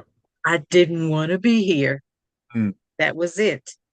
mm, But I had to get to the point where I had to avail myself yeah, for it. yeah. And it's interesting because when you get to the point where you just don't know what to do, Yeah. that's when God does his best work. It's like, okay, now you out the way. Now I can do something. You out the way. And I think that's what it was. Yep. I didn't know what to do. Right. Right. I didn't know what to do. Throw up my hands. Okay, Lord, I'm done. I can't do this no more. I'm I done. surrender. And then he said, It's okay, all in your hands. now I can do something. Now I can use you. You've been all up in my way. You've been trying to do my work. You're trying to do my job. It's my job. You do your job. I'll do mine. And that's a hard thing for us to understand, that God has Absolutely. a specific thing he wants you to do. And all Yeah. you have to do is let him do it. Get out the way. Just move, move, move. Job had to learn that. Remember, all that he did, his in the first chapter, anybody, if you ever, and you should read the book of Job. You really need to read it. You think you're going through something, read the book of Job. So, in the very beginning, upright man just shunned, he shunned evil and feared God, all of that right there in the first verse of of his book. Yeah. Well, he sacrificed, he did what he was supposed to do. He made prayers, intercessory prayers, he did all of these things. But again, it's not about the doing. You can't do your way into God's grace. You cannot. Oh, you Mm. can't be good enough. You can't do good enough, I should say. But all you have to do is be who God created you to be. Just be that person. Step back, open the door, let him in. He'll come in, he'll sup with you, he'll teach you what you need to know, he'll build you up, he'll show you that when you were going through that very difficult time, when you were incarcerated, when you were homeless, sleeping in your car, sleeping on the subway trains, all of those things. You lost your job, ain't had no money, your credit is bad, you can't figure out what's going to happen, your dog bit you, your mama threw you out the house, your girlfriend left you, and said goodbye. And then God says, yeah, but every time that happened, I was there. Absolutely. When your girlfriend put you out the house, I got you an apartment. When the dog bit you, you went to the doctor, and the doctor said, hey, you know what? You got a couple of blood clots we need to take care of. Because you would have been dead. You understand? Every single thing that took place, God was there to mitigate the problem. And we don't understand that. We don't see it sometimes. And I like to say that he's writing a chapter that we have yet to see. Our lives, we're in this season or this chapter, this dark season, this dark time. He's writing another chapter. Yes, he is. And we don't see it. That's right. You don't see it. The book is being written, you don't see it at all. But he's preparing you for what is to come. Right. You're being prepared. And that's the great thing. You know, I always think about the fact that none of us know where we're going. Yeah. No, we don't. Sometimes we don't recognize when we get there. That's true. when I talk to young people, and you know, the first thing people ask young people like to ask them is, what are you going to do? What are you going to be when you grow up? I don't ask that question. I don't ask that question. So who are you going to be when you grow up? Who are you going to be? Who? Right, not what. What's easy, but who? Because that's what I said. Tell me the kind of person you're going to be. Wow. The kind of person you would like to be when you become an adult.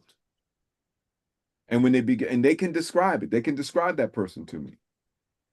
And I said, well, why aren't you doing that now? Because of the distractions. When we talked about that earlier, right? The distractions, you know. Distractions, internal noises. Right. The brother that told me that he got his degree when he was incarcerated, the distractions out here. But when he got there, he decided the kind of person he wanted to be. Could you imagine what would happen if somebody had sat him down and had this conversation with him earlier and said, who do you want to be? What would you like your life to look like? And when that happens, you know what I call the tuning fork? I'm going to buy a tuning fork one day. A tuning fork effect. You know, you hit a tuning fork, it does like that. And then after a while, it vibrates. Right, it just comes to a standstill. Well, when you ask good questions, you take that tuning fork and you bring it to a standstill, and they can now focus. Who are you going to be? And you could ask an 80-year-old that question, because it doesn't make any difference, because they haven't decided yet either. You know, it's good for 8-year-olds. That's true. You know, I love when people say, well, I'm going to be like you when I get older. I said, no, be like me now. If you want to be like me, but watch this. Don't be like me. Be like the person that I'm being like. I'm being like Christ. So if you don't be like me, be like Christ. Absolutely. You know, number one, give your word and keep your word. Best advice I can give you. Give your word and keep your word. If you say it, mean it. If you say you're going to do it, get it done. If you can't get it done, be ready, willing, and able to deal with the consequences. Don't talk about it, be about it. Absolutely. Absolutely. Don't get ready, stay ready. You know, all those good Stay things. ready. Exactly. Stay ready so you don't have to get ready. That's right. All of those wonderful things. You got Absolutely. it. Got it. You got it. So listen, we are almost out of time. It's a quarter already. It's a quarter of. So I've got, the Lord gave me something I need to share with everybody. It's going to take me probably about 10 minutes to do. I'm thinking that.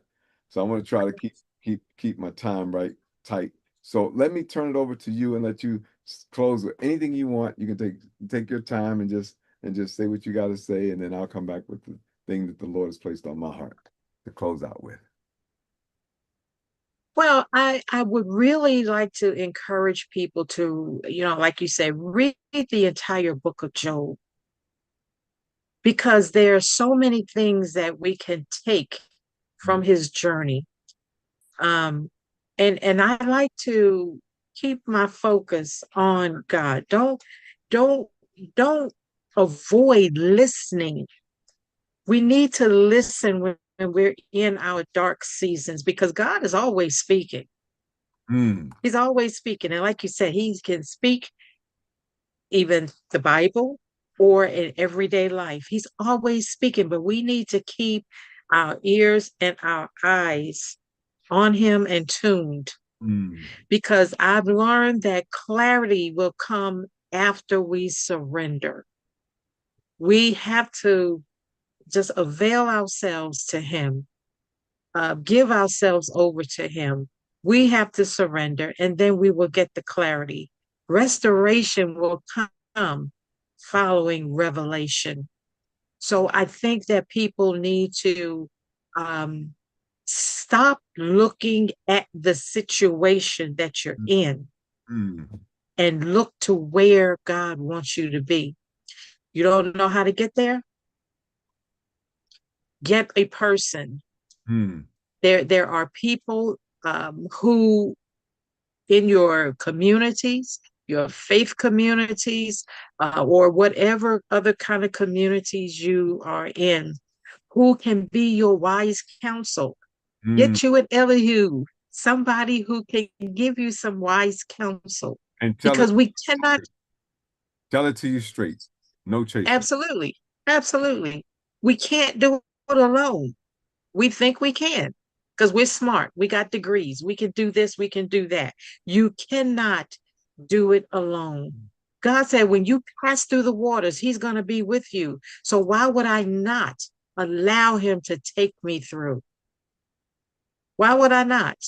Mm. So when you are in that time and you don't know where you're going, you don't know even how to get to the other side, find some wise counsel. And I Mm. would love to invite people to experience the Clarity Catalyst. Mm. I'll take you through 6 weeks of how to develop your spiritual ears, your spiritual eyes, and get that clarity that you Mm. need to reclaim your voice. Mm. Because again, restoration follows revelation. You gotta get the revelation. Gotta get it. Gotta get it. And that is my time. Well, I love That is that. my time. That's really, really music to my ears. But and I'm encourage you guys, you have her information. And could you do me a favor? Can you put in the chat how people can get in touch with you? Just put that in the chat. And Absolutely. I will copy it and put it into the YouTube chat so everybody will see it. Okay? Okay. Do that. So listen to this. Whenever God is speaking to his people, either directly, as in the case of Job, or any of the other biblical characters, or to you or to me, to the voice of the apostles and the Bible, we should know that he has one intention in mind: to change our behavior. Job didn't have a hearing issue.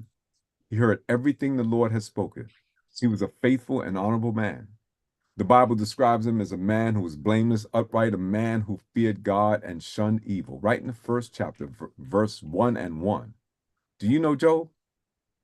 With God's permission, with God's permission, Job was about to experience the worst devastation anyone could imagine.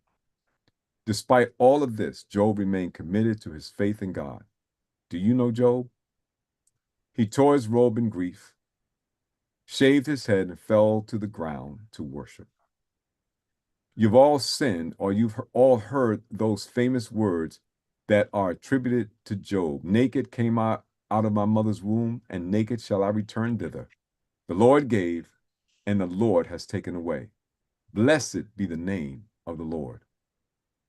The Bible says, in all of this, Job did not sin by blaming God. But Satan is ruthless. He's relentless. Don't think he'll give up because you show a little resistance. He wants your soul and will do anything in his power to get it, especially if you call yourself a follower of the way of Christ, especially if you call yourself a follower of the way of Christ. He won't stop. Nope, nope, nope. You are the threat that Satan wants to eliminate. Absolutely. So he always walks around seeking who he can devour. Chapter 2 finds him doing the same thing he did in chapter 1, going to and fro on the earth and walking back and forth on it. The Lord asked him the same question: have you considered my servant Job? Now the attack becomes personal. Again, with God's permission, Satan went out from the presence of the Lord and struck Job with painful boils from the soles of his feet to the crown of his head.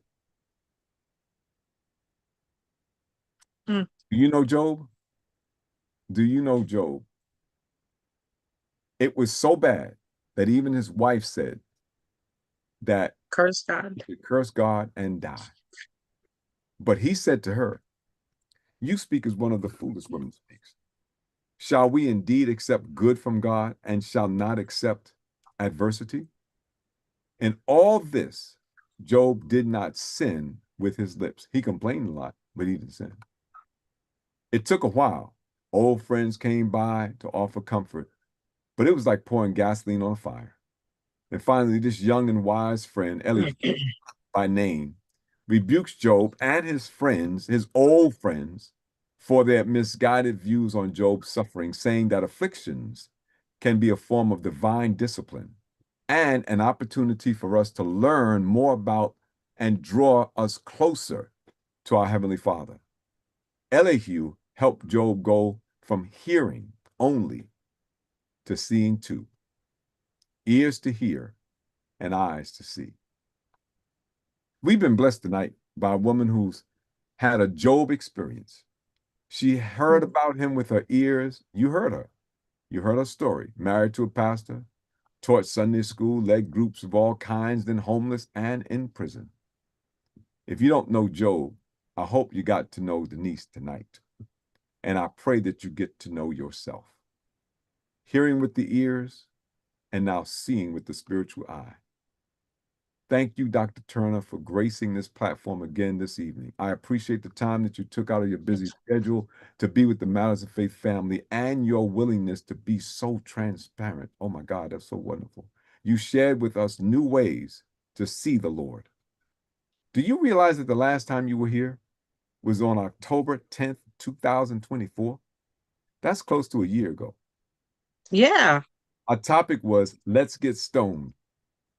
It was. Now, it won't be before you come back. I can tell you that. It won't be. I have been asking all of my guests to give me a couple of dates that work for them, and I will make it work for me. So check your calendar and get back Will to do. me. Now, oh, good. Will do. Perfect. Let's make But it's been my pleasure. Yep. So don't Been my pleasure. So listen, please don't forget our sponsors and advertisers. The JLR Company, JLR Consulting. Those are my companies for all your church financial needs. By the way, we're doing a financial workshop for young people on Saturday at a local church.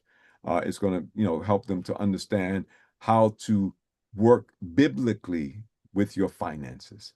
So if you want to do something like that, 718-328-8096, 718-328-8096, or email us at jlaurenr@jlr.llc. That's JLORENR@jlr.llc. It's not about the castle. It's about the kingdom. And don't forget the book. I've been talking about it, but this is the book. For those of you who don't have it, you need to have this book. You really do. Now, you can't use my Cash App right now because they closed it. I told you that. Don't know why. So be careful out there doing whatever you're doing with that. But I want you, if you want the book is still $24.15, which covers shipping and handling. And you can get that by just emailing me or just reach out to me, 718-328-8096, or use jlaurenr@jlr.llc. We'll get you the book. We'll figure out a payment system. Don't worry about it. We'll take care of that. Or you can get it as an ebook. And if you decide to do that, just go to www.smashwords.com/books/view/993177. I'm putting that in the chat as well. You can get it from there. It's a very simple thing. You get it automatically. It comes to your telephone or to your iPad or to your pad. to your computer, and you can take it with you wherever you go. If you use that iReader, you know, those kinds of things, you can do that as well. It comes in all those different forms. Better Mag Magazine, www.abettermag.com. A 2-year subscription is only $27.50 for 2 years. They publish once a quarter, and they've been carrying my column for the last few years. We're in partnerships and agreement with that. And here's the good part. www.mattersoffaith.blog. Write that down. www.mattersoffaith.blog. What is that? That is my new publishing arm. We have it as published. Matters of Faith is published under its own banner. So, ma'am, please subscribe to it. So this way you will get my information immediately when I write an article or devotional, you will get it immediately. Okay, so do that. Make sure you subscribe to the Matters of Faith.blog. John J. Fox & Sons Incorporated Funeral Services, professional, compassionate, and family-friendly, proudly serving the Bronx community for 125 years. Let John J. Fox & Sons serve your family, and I promise you, you won't be disappointed. Give them a call at 718-733-9114, 718-733-9114. Remember, professional, compassionate, and family-friendly. Now, you focus your business on profitability, your church on spiritual excellence. But let E.G. Edwards & Associates Incorporated handle your accounting and taxation with competence and professional excellence. Financial Solutions is just a phone call away. 718-949-5181. 718-949-5181. And they are licensed. They do business throughout the nation. So it doesn't matter where you are, they can help you. And by the way, they do my taxes. So I'm not talking about, I'm not just a promoter, I am a client. So please, man, please, sir. And please don't forget to subscribe, like, and share this Matters of Faith YouTube channel. It's very important to do that. The only way that we recognize or these things are recognized is if you share, you like them. You have to subscribe and like them. So on your screen, you see a subscription, subscribe and like, and then share it with others. Telephone, text, email, message, any way you do it. But tell a friend to join us regularly on Matters of Faith, the radio show, on our Matters of Faith YouTube channel. We're live. We also drop each episode, as we're doing tonight, on our Matters of Faith and J. Lauren Russell Facebook groups. So, ma'am, sir, please do that. Make sure that you're doing that so that we can get our name out there the way we want it to. Is that fair? Good. I hope so. I hope you do that for us. We appreciate it. Now, on behalf of my guest, Dr. Denise H. Turner, and myself, we want you to remember that we might hear with our ear, but we must see with our eye. Open your eyes, family. God is talking. He's also reaching out. He wants you to know that he loves you and there's nothing you can do about it. And please join us next week. My guest will be Reverend Fred Luter. Oh, if you missed him before, you got to see him. Dr. Luter is the pastor of Franklin Street Baptist Church of New Orleans, Baton Rouge, Louisiana, and Houston, Texas. One church in 3 locations.